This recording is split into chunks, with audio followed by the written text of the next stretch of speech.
¿Qué tal? Vamos a revisar los ejercicios de el cálculo del cambio de entalpía a partir de la ley de Hess. En el primer ejercicio tenemos las entalpías de reacción que se muestran y tenemos que calcular el cambio de entalpía de la reacción global. Por consiguiente, lo primero que tenemos que hacer pues es balancear la ecuación. Si colocamos los coeficientes 3 y 5, observamos que la ecuación queda balanceada. Una vez balanceada la ecuación, nos vamos a la reacción global.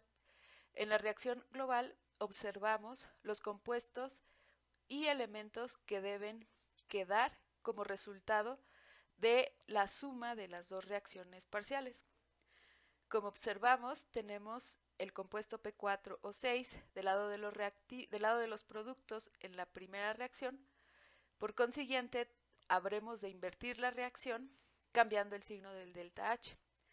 Además, observamos en la reacción global la presencia del oxígeno, por lo que tendremos que hacer una resta de estos dos oxígenos para obtener el oxígeno final. Asimismo, observamos el compuesto P4O10 del lado de los productos y no vamos a tener que hacer ninguna modificación a la segunda reacción. Una vez que hemos invertido la primera reacción cambiando el signo del delta H, lo que hacemos es sumar las reacciones. Para ello, observamos la reacción global fijándonos en aquellos elementos que debemos eliminar. En este caso, podemos pensar esto como una ecuación matemática y decimos un fósforo menos otro fósforo, pues nos dan 0 fósforos. En el caso del oxígeno, lo que vamos a hacer es una resta de 5 oxígenos menos 3 oxígenos y obtendremos 2 oxígenos. Como podemos observar, en este punto la ecuación está completa y está balanceada. Tenemos 4 fósforos y tenemos 6 y 4, 10 oxígenos del lado de los reactivos y 10 oxígenos del lado de los productos. Esto significa que podemos hacer nuestra semisuma o en este caso nuestra resta para obtener el cambio de entalpía de la reacción global, que en este caso es de 1300 kilojoules. En el segundo ejercicio, otra vez necesitamos calcular el cambio de entalpía de una reacción global. Se nos presentan como datos 3 reacciones parciales y vamos a ver cómo vamos a reacomodar nuestras ecuaciones para tener en el lado de los productos los compuestos C2H4 más flúor más CF4 más HF. Primero tenemos que balancear la ecuación. Hemos balanceado la ecuación y posteriormente tenemos que identificar el primer compuesto que aparece del lado de los reactivos en la ecuación global. En este caso, el C2H4, que aparece en nuestra tercera ecuación, por lo cual tendremos que invertir la tercera ecuación cambiando el signo del delta H.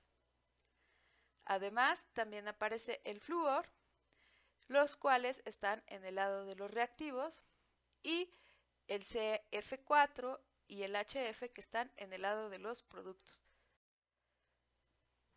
En esta etapa hemos invertido la tercera reacción, cambiando el signo del delta H, y lo que hacemos es sumar las reacciones. Para ello nos fijamos en el resultado de esta suma o en la reacción global.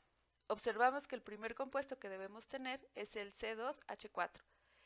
Para tener C2H4 nos fijamos que el hidrógeno, por decirlo de alguna manera, nos está estorbando, por lo cual habrá que eliminarlo. En la tercera ecuación tenemos 2 hidrógenos y en la primera ecuación tenemos 1. Por lo tanto, tendremos que multiplicar la primera ecuación por 2. Nos quedarían 2 hidrógenos, 2 flúors y 4 HFs.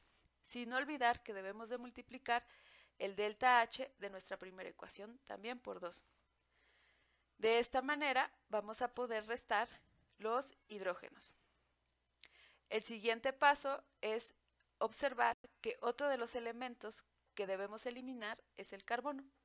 En la tercera reacción tenemos 2 carbonos, en la segunda reacción un carbono, por lo tanto multiplicamos toda la ecuación por 2 y de esta manera vamos a poder eliminar los carbonos. También no olvidemos multiplicar el delta H por 2. Eliminamos los hidrógenos, eliminamos los carbonos y vamos a hacer la suma de los elementos restantes. Tenemos 2 flúors más 4 flúors nos dan 6 flúors. Y los demás elementos y compuestos los copiamos. Copiamos el C2H4 más los 6 flúors que obtuvimos, más que dan como resultado o que producen 12F4 más 4HF. Verificamos que la ecuación esté balanceada y hacemos el conteo de cada uno de los elementos. Tenemos 2 carbonos, tenemos 4 hidrógenos, tenemos 12 flúors y aquí tenemos 8 más 4, 12 flúors. La ecuación está balanceada y lo único que queda es hacer las operaciones del cambio de entalpía de las reacciones globales, obteniendo un cambio de entalpía global que mostramos en el resultado. Espero hayan terminado sus ejercicios y si no pudieron terminarlos, vean esta presentación, vayan haciendo pausas y vayan comparando cada una de las etapas en las cuales pudieron haber tenido algún problema.